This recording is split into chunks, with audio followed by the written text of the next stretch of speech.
Isigaw na natin ang nasa loob natin! Duterte! Duterte! Duterte! Ang sigaw ng mga Dabaweños ay...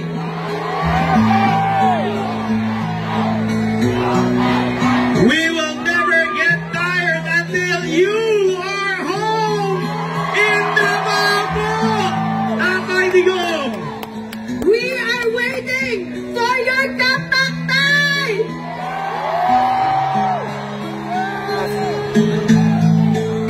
Mabuhay ang Davao! Mabuhay ang Pilipinas!